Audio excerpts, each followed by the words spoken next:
자전거에서 황소머리로라는 제목으로 하나님의 말씀을 살펴보겠습니다. 제목을 자전거에서 황소머리로 이렇게 했더니만 교육자들이 어떻게 연결하려고 이런 제목을 붙였냐고 그렇게 얘기를 했습니다. 1943년 어느 날 프랑스 파리의 한 길에 오래되고 낡아서 버려져 있는 자전거가 있었습니다. 한 사람이 이 자전거를 계속 이리저리 살펴보더니만 자신의 작업실로 가져갔습니다. 안장과 핸들만 떼어내서 안장 위에다가 핸들을 거꾸로 붙였습니다. 그리고 그 위에 청동을 입혔습니다. 그러자 이런 모습이 됐습니다. 이 작품을 황소머리라고 이름을 붙였습니다. 이분이 파블로 피카소였습니다.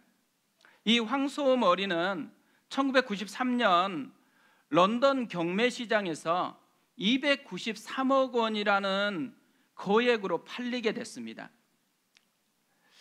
오래되고 낡아서 버려졌던 자전거인데 피카소를 만나는 순간 293억 원에 팔리는 위대한 작품으로 변화되었다라는 거죠. 중고 상품이 아닙니다. 위대한 작품으로 탈바꿈을 한 것입니다. 우리는 많은 경우 마음에 힘들어하고 좌절하고 낙심할 때를 살펴보면요, 대부분이 우리의 현재 모습 때문일 때가 많습니다. 남들은 다 화려하고 잘 갖춰진 비싼 자전거 같이 보이고 나만 버려진 자전거와 같이 쓸모없다고 느껴질 때에 힘들어하는 것이죠. 남들은 쌩쌩 잘 달리는 자전거 같은데 나는 고장이 나서 움직이지 못하는 것 같을 때 힘들어하는 거죠. 이미 낡고 또 녹슬어 가지고 버림받은 것 같은 그런 느낌을 갖는 자전거 같다라고 생각되어질 때 힘들어한다라는 것입니다. 그런데 피카소는요, 이런 말을 했어요. 보잘것없는 쓰레기도 위대한 가능성을 지닌 예술품의 재료다. 그러니까 보잘것없이 버려진 자전거도 누구의 손을 거치느냐에 따라서 위대한 작품으로 바뀌어질 수 있다라는 것이죠. 어떻게 보면요, 우리가 진짜 힘들어하고 진짜 가슴 아파야 되는 이유는 현재 모습 때문이 아니다라는 것입니다. 현재 내가 가지고 있는 재료, 내가 가지고 있는 자원 때문에 힘들어해야 될 게 아니고 진짜 힘들어해야 되는 것은 위대한 작품을 만드시는 그분 손에 붙들리지 않았다라는 것을 힘들어해야 된다라는 거죠. 자신의 진짜 가치를 결정하는 것은 현재의 자신의 모습이 아니다라는 거예요. 현재 자기가 가지고 있는 자원들이 아니다라는 거죠. 누구의 손에 붙들렸느냐, 누구의 손에 의해서 빚어지느냐의 문제라는 것입니다. 하나님은 최고의 예술가이십니다. 하나님의 손에 닿으면 누구라도 탁월한 예술 작품으로 변화가 되었다라는 거죠. 오늘 말씀을 묵상하는데 저는 이 황소머리가 생각이 났습니다. 왜 이 황소머리가 생각이 났을까요?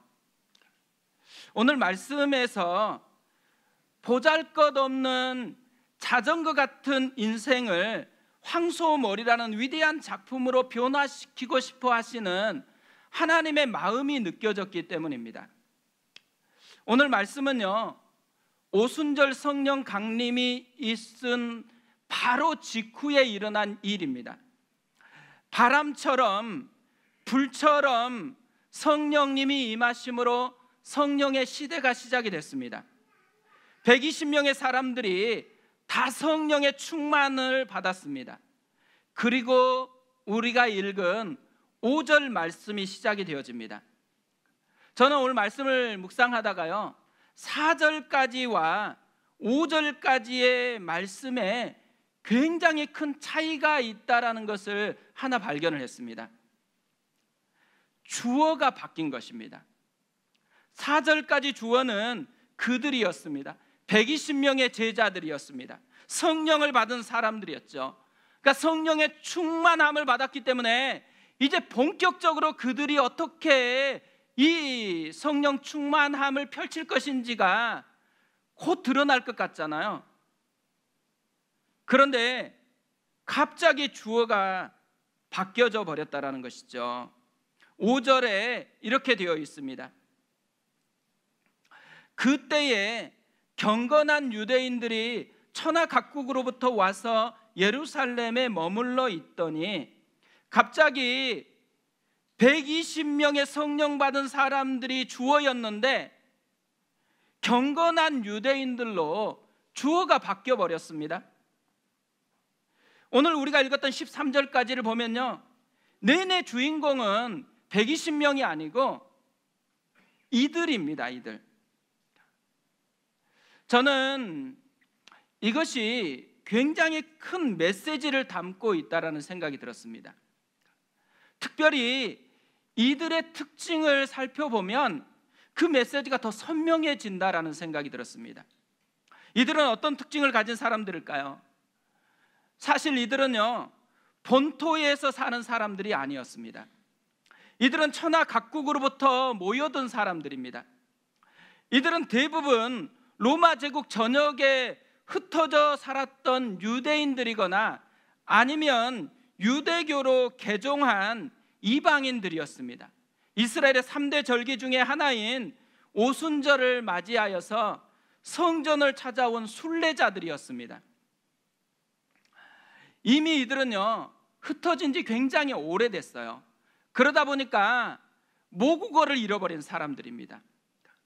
너무 오래돼 가지고 언어를 잃어버렸다라는 것, 이 말은 무엇을 의미할까요? 언어를 잃어버렸다라는 그 나라의 문화를 잃어버렸다라는 거고 그 나라의 정신을 잃어버렸다라는 의미잖아요. 그러니까 너무 오래 흩어져서 현지에 살다 보니까 이 현지에 길들여져서 이제는 이스라엘의 정신과 문화에 대해서는 조금 식어져 있는 이런 사람들이었다라는 거죠. 또 심지어요 이들 중에는 유대교로 개종한 이방인들도 있었다고 합니다. 이 말은 이들은 성전 안으로 들어갈 수 없는 사람들이었다라는 의미예요. 이방인들은 이방인의 뜰까지만 들어갈 수가 있었습니다. 그럼에도 불구하고 이들은 오순절을 맞이하여서 하나님 앞으로 나온 것이죠. 적어도 이들의 모습을 살펴보면요 이들의 한 가지 특징이 뭐냐면 주류에 속한 사람들은 아니다라는 말이에요. 또 이들이 주류에 속하지 않았다라는 것을 성경이 우리에게 더 선명하게 얘기해 주는 게 뭐냐면 이들 중에 어떤 사람의 이름도 소개하지 않습니다. 120명의 성령 받았던 사람들은요 이름을 소개해서 제자들의 이름도 소개했고 또 여인들의 이름도 소개했고 예수님의 가족들의 이름을 소개했었습니다. 그런데 천하 각국에서부터 왔는데도 불구하고 이름을 한 사람도 소개하지 않고 있습니다. 뭘 얘기하고 싶은 걸까요? 저는 이들의 모습 속에서요 버려진 자전거가 생각이 났습니다. 이들은 주인공이 아니다라는 거예요. 주변인들인 거예요. 엑스트라 같은 그런 사람들이었던 거죠. 적어도 이들은요 황소머리의 작품과 같은 사람은 한 명도 없었다라는 이야기입니다. 그런데 놀랍게도 성경이 주어를 바꾸었다라는 거예요. 의도적인 표현을 하고 있는 것이죠. 하나님께서는 이들이 주변인으로 계속해서 남아있는 것이 아니고 주인공으로 바뀌어지기를 원했다라는 것입니다. 버려진 자전거의 인생으로 맞춰지는 게 아니고 황소머리 작품처럼 위대한 삶을 꿈꿀 수 있도록 하나님께서 변화시키기를 원했다라는 거죠. 성령의 시대가 되어졌을 때 주어지는 가장 뚜렷한 특징이 하나 있습니다. 그건 변화입니다. 예수님은 승천하시면서 이렇게 말씀을 했습니다. 오직 성령이 너희에게 임하시면 너희가 권능을 받고 예루살렘과 온 유대와 사마리아와 땅끝까지 이르러 내 증인이 되리라. 성령이 우리에게 주시는 가장 큰 권능이 무엇인지를 말씀하시는 거죠. 기적을 행하는 것이 아니고 사람을 변화시키는 거라는 거예요. 예수님은 성령으로 우리 속에서 예수의 증인으로 변화시키기를 원하시는 거예요. 땅의 사람을 하늘을 꿈꾸며 사는 사람으로 바꾸고 싶은 것이죠. 우리를 삶의 선교사로 변화시키기를 원하셨다라는 것입니다. 버려진 자전거와 같은 인생을 황소머리의 위대한 작품과 같은 삶으로 바꾸고 싶어 했다라는 것이죠. 이것을 먼저 경험한 사람들은 120명의 사람들이었습니다. 성령의 강림으로 이들은 정말 위대한 작품처럼 변화된 것을 맛보았습니다. 그리고 오늘은 천하 각국에 모여든 사람들에 대해서 또다시 얘기하고 있는 것이죠. 이들을 변화시키고 싶어 하신다라는 것입니다. 그래서 사실 이들은 이 말씀과 이후에 주어진 말씀을 통해서 진짜 변화가 일어납니다. 그래서 이들은 자신의 사는 곳으로 돌아가서 예수님을 증거하는 삶의 선교사가 되어진다라는 것이죠. 그래서 이들이 곳곳에 흩어져서 세웠던 많은 교회들이 있습니다. 대표적인 교회가 로마 교회였습니다. 사도들이 세운 것도 아니고 선교사였던 바울이 세운 교회도 아니고 이때 예수님을 만났던, 이때 변화를 경험했던 사람들이 흩어져서 다시 고향으로 돌아가서 세운 교회였다라는 것이죠.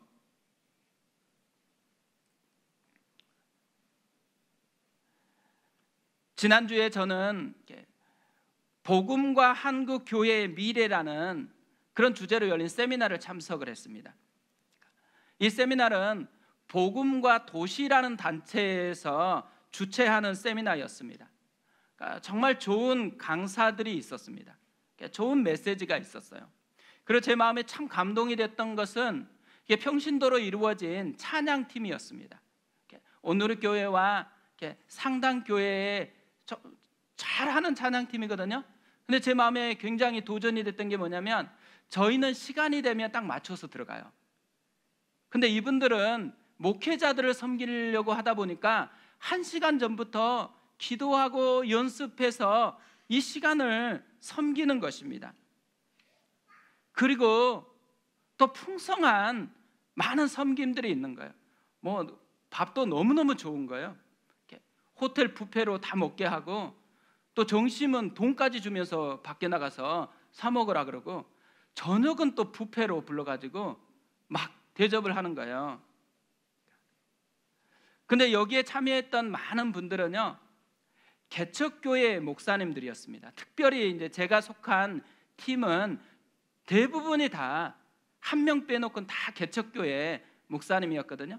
제가 그 중에 제일 아래들하고 개척한 지가 저 6년 차잖아요. 다른 분들은 7년, 8년 이렇게 더 많은 개척회 오면서 씨름하는 시간들을 더 많이 겪었더라고요. 이 시간에 왜 오게 됐는지, 기대하는 게 뭔지를 나누는 거예요. 개척을 처음 시작했을 때요 대부분의 개척하는 목사님들이 처음에는 싱싱해요. 그리고 엄청 쌩쌩 달리려고 열정이 가득했습니다. 그러니까 좋은 자전거 같은 그런 마음으로 시작했더라고요. 그런데 어느 순간부터 버려진 자전거 같은 그런 의식을 가지고 있었다라는 거예요. 나눔을 들으면서 또 저도 나눔을 하면서 저는 되게 하나님의 마음이 느껴졌습니다. 왜 이곳으로 보냈는지, 하나님께서 뭘 원하시는지 이 마음이 굉장히 깊이 다가오는 거예요. 하나님께서 왜 세미나에 가라 그랬을까요? 만지고 싶은 거예요. 이 속에 있는 자전거 같은 의식을 빚어서 다시 황소머리 같은 작품 의식으로 바꾸기를 원하셨다라는 것이죠. 저는 그러면서 한편으로 저희 교회 성도님들이 많이 생각이 나더라고요. 그러니까 저만 6년을 보낸 게 아니에요. 한 분 한 분이 6년을 보낸 거잖아요. 근데 한 분 한 분 6년을 보내면서 익숙해진 것도 있고 또 열심히 싱싱함으로 시작했지만 어느 순간 되면 코로나 3년 지내고 또 지친 것도 있고 마치 이 버려진 자전거와 같은 의식을 가지는 이때가 우리의 때인 것 같다라는 생각이 참 많이 들었습니다. 그러면서 우리를 향한 하나님의 마음이 어디에 있는지, 우리 하나님께서 지친 우리의 마음을 다시 변화시키기를 원한다라는 거예요. 자전거 의식을 황소머리의 작품 의식으로 바꾸고 싶어 하신다라는 것이죠. 예배를 드린다라는 것은 하나님께서 자전거 의식에 사로잡혀 있는 한 분 한 분을 다시 위대한 작품 의식으로 바꾸기 원하는 그 시간을 우리가 보내는 것입니다. 우리의 눈을 열어서 하나님을 보아야 됩니다. 우리의 마음을 하나님께 집중해야 되는 것이죠. 그래서 하나님이 내 마음을 만지고 내 영혼을 만질 수 있도록 그분에게 의탁하는 시간, 그것이 예배 시간이라는 생각이 많이 들었습니다. 피카소는 안장과 핸들이라는 재료를 통해서 황소머리라는 작품을 만들었습니다. 하나님께서는 우리를 황소머리와 같은 작품으로 만들기 위해서 무엇을 사용하실까요? 저는 오늘 말씀을 그 관점으로 좀 묵상을 했습니다. 그러다가 발견한 첫 번째로는 변화된 언어를 하나님이 사용하시더라고요. 오늘 말씀을 보면요, 특별하게 반복하면서 강조하고 있는 것이 있습니다. 방언이라는 말이에요. 3번이나 연속해서 방언을 이야기를 합니다. 6절을 보세요. 이 소리가 나매 큰 무리가 모여 각각 자기의 방언으로 제자들이 말하는 것을 듣고 소동하여 각각 자기의 방언이 나오죠. 8절도 보세요. 우리가 우리 각 사람이 난곳 방언으로 듣게 되는 것이 어찌 됨이냐. 난곳 방언입니다. 또 11절도 마찬가지예요. 그레데인과 아라비아인들이라 우리가 다 우리의 각 언어로 하나님의 큰 일을 말함을 듣는도다 하고 우리가 다 우리의 각 언어입니다. 오늘 말씀은요, 방언과 이 방언에 대한 반응으로 이야기가 이렇게 흘러가고 있어요. 여기 사람들이 많이 모여들었던 이유가 무엇이었을까요? 제자들이 각기 자기 나라의 언어로 방언으로 말하기 시작했기 때문입니다. 이 제자들은 다 갈릴리 사람들인데 한 번도 언어를 배운 적도 없고 자기 고향에 가본 적도 없는 사람들인데 이 사람들이 갑자기 자기 나라 언어로 하나님의 말씀을 전하고 있는 것이죠. 이게 너무 놀랍고 신기한 거예요. 그래서 이들이 모여들었다라는 것이죠. 방언은요, 이들의 호기심을 자극했을 뿐만 아니라 이들이 하나님께로 마음의 문을 열게 하는 열쇠의 기능을 했습니다. 그런데 이들의 방언은 무엇을 의미하는지를 조금 더 묵상해 보면요, 이들의 방언은요, 변화된 언어였다라는 거예요. 제자들의 변화된 언어였습니다. 우리가 말의 능력이 있다 많이 들었잖아요. 설교를 통해서도 듣고 또 많은 이렇게 동기부여하는 영상을 통해서도 이걸 많이 듣는 것 같아요. 말이 사람을 망치게도 하지만 말이 사람을 살리게도 한다라는 거죠. 그런데 특별히 변화된 언어는 사람을 변화시키는 하나님의 통로가 되어진다라는 것입니다. 성령께 통제받은 언어는 사람을 변화시키는 하나님의 재료로 쓰임을 받는다라는 거죠. 이것을 제자들이 잘 보여주고 있다라는 거죠. 저는 우리가 가정에서 제일 많이 하는 게 뭘까 생각해 보면 말이라고 생각하거든요. 근데 내 마음대로 쏟아내는 그 언어가 우리 가정을 갈기갈기 찢어 놓을 때가 많습니다. 반면에요, 성령님께 통제받은 언어는 한 사람 한 사람 상하고 찢겨진 마음을 다시 회복시켜주는 능력이 있다라는 것이죠. 어떻게 보면 우리가 예배를 드리는 이 시간은요, 우리의 언어를 바꾸고 싶어 하시는 하나님이 우리를 만지는 시간이라고 생각합니다.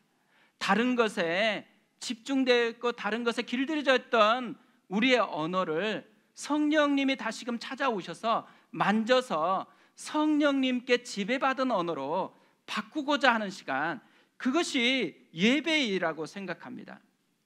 우리가 끊임없이 예배를 통해서 또 삶으로 이 변화된 언어, 성령님께 붙들린 언어를 사용하는 그런 사람들이 되어졌으면 좋겠습니다. 또 하나, 이 오순절의 방언 사건은요, 신학적으로 굉장히 중요한 의미를 담고 있습니다. 원래 인간의 언어는 하나였습니다. 근데 왜 언어가 혼잡되어지고 이렇게 다양하게 되어버렸나? 바벨탑 사건 때문에 그렇습니다. 바벨탑의 정신이 작동하면서 언어가 혼잡하게 되었다라는 거죠. 바벨의 정신이 무엇이었을까요? 창세기 11장 4절에서는 이 바벨의 정신을 우리에게 잘 보여줍니다. 또 말하되, 자, 성읍과 탑을 건설하여 그 탑 꼭대기를 하늘에 닿게 하여 우리의 이름을 내고 온 지면에 흩어짐을 면하자 하였더니, 노아와 그 자손들에게 하나님께서 명하신 것은 생육하고 번성하고 땅에 충만하라는 것이었어요. 흩어지라는 것이었죠. 그런데 흩어짐을 면하자라는 거예요. 왜요? 우리의 이름을 내고 싶어서, 우리가 원하는 욕망을 채우고 싶어서였다라는 거죠. 말씀에 순종하는 것보다 자기가 더 중요해져 버렸습니다. 하나님의 자리를 자신의 욕망으로 채워버렸다라는 것이죠. 그래서 하나님을 밀어내고 그 자리에 자기를 채우는 것, 이것이 바벨의 정신이었습니다. 그때 하나님께서는 언어를 혼잡하게 하고 강제로 이들을 흩어지게 만들었습니다. 어떤 면에서는요, 방언은 무슨 메시지를 품고 있냐면, 방언은 불순종의 상징이라는 의미인 거죠. 또 방언은 저주의 상징이었습니다. 하나님의 축복을 담을 수 있는 그릇으로 하나님이 인간을 만드셨는데, 어느 날 이 그릇이 깨어져서 하나님의 축복이 담기지 않는 그릇이 되어버렸다는 거죠. 그런데 성령님이 오셨어요. 그러면서 놀라운 방언의 의미가 새롭게 변화되는 사건이 일어났다는 것입니다. 혼잡되었던 것이 다시 하나 되는 것으로 바뀌어져 버렸습니다. 그래서 그냥 갈릴리 사람들이 말했는데도 불구하고 각국에서 왔던 사람들이 그 나라의 언어로 신기하게 이해할 수 있는 이런 하나됨이 다시 회복되었다라는 것이죠. 그러니까 어떻게 보면 깨어진 그릇이었는데 다시 축복을 담을 수 있는 새로운 그릇으로 변화되었다라는 것을 말하는 거죠. 결국 성령이 임하심으로 말미암아서 방언은 새로운 의미가 되었습니다. 바벨의 저주에서 하나님의 은혜로 바뀌었다라는 것을 알리는 신호등과 같은 역할을 하는 거라는 거죠. 결국 방언이 주는 메시지가 있다라는 거잖아요. 방언이 주는 메시지는 누구를 주인으로 삼고 있느냐라는 거예요. 누구의 영광을 구하고 사느냐인 거죠. 누구 손에 맡겨져 있느냐를 점검해 보라는 것입니다. 자기 욕망에 맡기면 저주의 그릇으로 전락합니다. 하나님의 손에 맡기면 축복의 그릇으로 다시 회복되어집니다. 자기가 주인이 되어지면 여전히 자전거와 같은 인생일 뿐입니다. 하지만 하나님의 손에 맡겨지면 황소머리 작품과 같은 모습으로 변화가 되어지는 것이죠. 어떤 면에서는요, 우리가 방언하고 싶어 하는 분들이 많잖아요. 방언을 좀 달라고 기도하는 분들이 꽤 있거든요. 그런데 방언을 하느냐 못하느냐보다 훨씬 더 중요한 게 있다라는 거예요. 우리가 이 방언을 통해서 더 관심을 가져야 되는 것은 방언을 하느냐 안 하느냐가 아니고 방언에 담겨 있는 하나님의 마음과 메시지를 우리는 이해하고 그것을 품고 있느냐인 것이죠. 방언의 메시지, 하나님을 떠나 욕망의 길을 걸으면 바벨이 되고 저주의 그릇이 되지만 성령을 의지하고 하나님의 손에 붙들리면 작품으로 변화되고 축복을 담는 그릇으로 변화되어진다라는 거죠. 우리의 인생을 하나님께 맡기라는 거예요. 또 하나님의 작품이 되기 위해서 사용하시는 것을 보니까요, 변화된 사람들을 사용하십니다.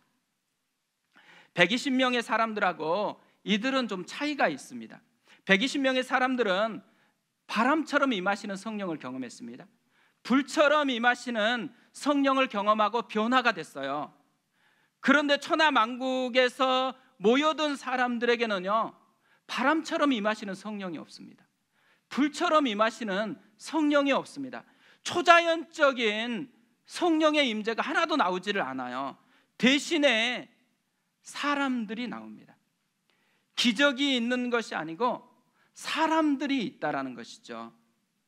특별히 여기에 나오는 사람들은 먼저 성령의 임재로 변화된 사람들이었습니다. 제자들이었고 갈릴리 사람들이었습니다. 하나님께서 이들의 무엇을 사용해서 사람들을 변화시키고 있을까요? 선포된 말씀입니다. 11절에 이렇게 되어 있습니다. 그레데인과 아라비아인들이라 우리가 다 우리의 각 언어로 하나님의 큰 일을 말함을 듣는도다 하고, 이들은 뭐에 자극을 받냐면 제자들이 선포한 메시지에 자극을 받는 것이죠. 근데 제자들이 선포한 메시지는 뭐죠? 하나밖에 없습니다.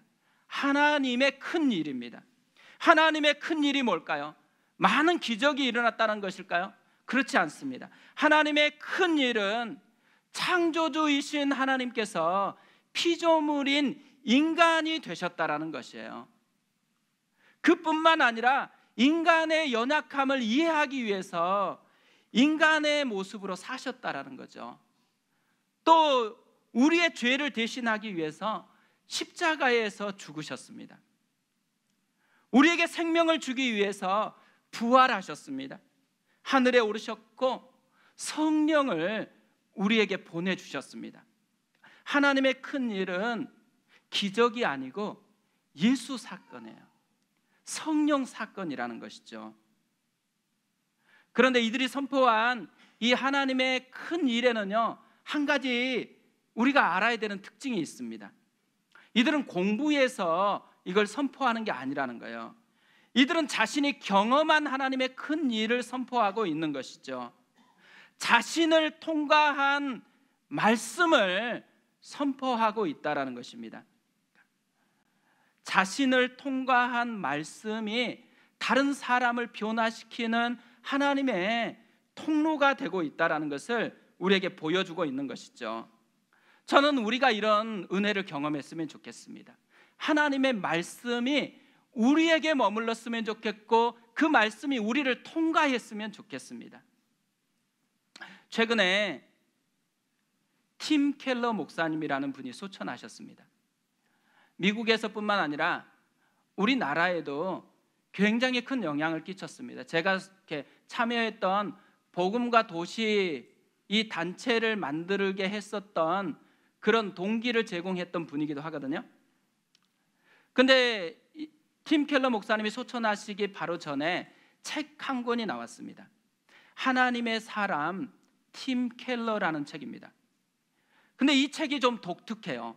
보통 전기를 쓸 때는 그분이 얼마나 위대한 업적을 남겼느냐에 초점을 맞추어서 전기를 기록하는 것이잖아요. 그런데 이 책은 초점이 좀 다릅니다. 이 책은 팀 켈러 목사님이 하나님의 사람으로 되게 했었던 이유가 어디에 있는지를 살펴보는 책입니다. 팀 켈러를 하나님의 사람으로 만들었던 것은 하나님의 사람들이었습니다. 그 곁에 있었던 할아버지를 통해서, 엄마를 통해서, 또 많은 함께했던 교회에서 만났던 사람들을 통해서, 또 스승들을 통해서 이분이 하나님의 사람으로 빚어졌다라는 이야기인 거죠. 저는 하나님께서 우리를 빚어내는 데 쓰는 가장 중요한 도구는 우리 자신들, 한 사람 한 사람 옆에 있는 한 분 한 분이라는 생각이 들어집니다.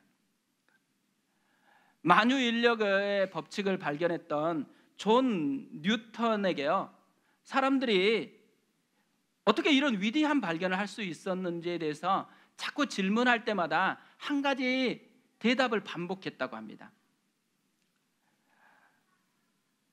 내가 더 멀리 보았다면 이는 거인들의 어깨 위에 올라서 있었기 때문입니다. 그가 혼자 뛰어나서가 아니고 거인들의 어깨를 빌렸기 때문이라는 거죠. RT 목사님이 계시는데요, 이름을 안 적었네. 되게 유명한 분이거든요. 근데 이분이 이런 말을 했어요. 오늘날 하나님의 일을 가장 대적하는 사람은 다름 아닌 어제 쓰임 받은 자들이다. 굉장히 충격적이지 않나요? 그런데 또 생각해 보면 그런 것 같아요. 우리의 신앙이 더 성장하지 못하게 발목을 잡은 대부분의 이유는요, 앞서서 경험했는데 더 성장하지는 않고 멈춰버린 분들 때문에 그렇게 되어진다라는 것이죠. 저는 우리 인생에 이 두 메시지가 있다고 생각합니다. 두 가지 갈래의 길이 있다라는 거죠. 자신의 어깨를 내어주어서 하나님을 더 깊이 알아가게 할 수 있는 촉매제의 역할을 하는 인생이 있고요, 또 오히려 방해거리로 전락하는 그런 인생이 있다라는 것입니다. 저는 우리가 촉매제가 되는 인생이 됐으면 좋겠습니다. 우리 교회가 정말 한 사람 한 사람을 더 깊은 하나님의 은혜를 경험하는 곳으로 이끌어가는 촉매제 같은 역할을 하는 그런 교회가 되어졌으면 좋겠습니다. 어떻게 하면 그럴 수 있을까요? 저는 세미나를 참석해서요, 둘째 날 저녁 집회를 하다가 이 답을 얻었어요. 강사 목사님이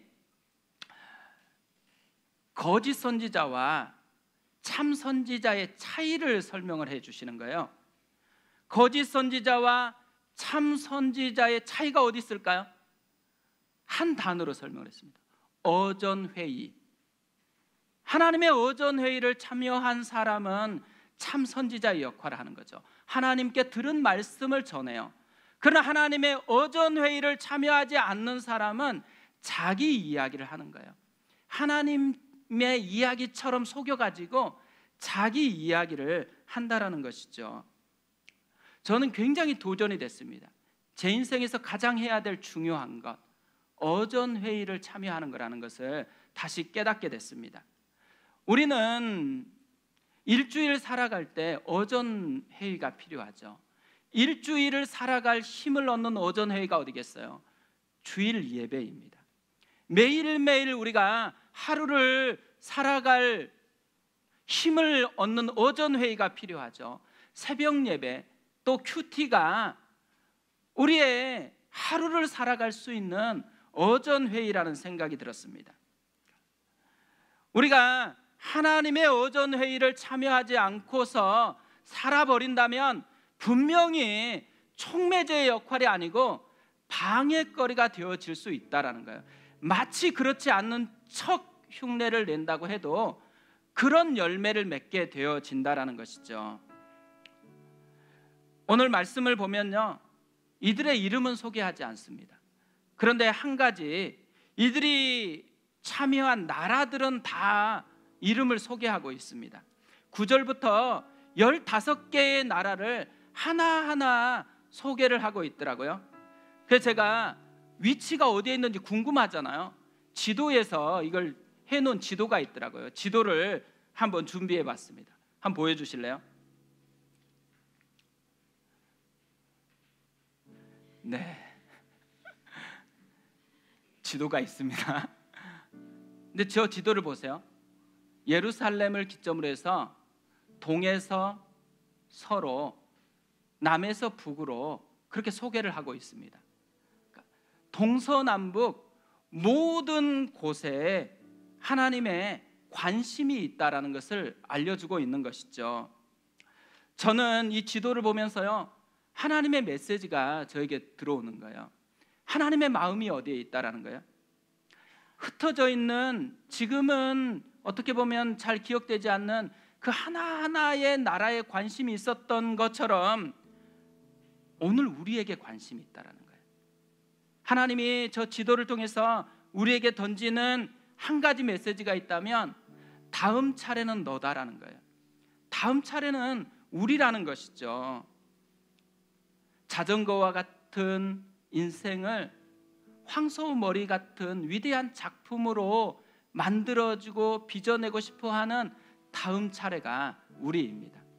평범한 주변인처럼 살아가고 있는 인생인데 주인공으로 바꾸고 싶어 하시는 하나님의 다음 차례가 우리라는 것이죠. 우리가 해야 되는 것은 복잡하지 않습니다.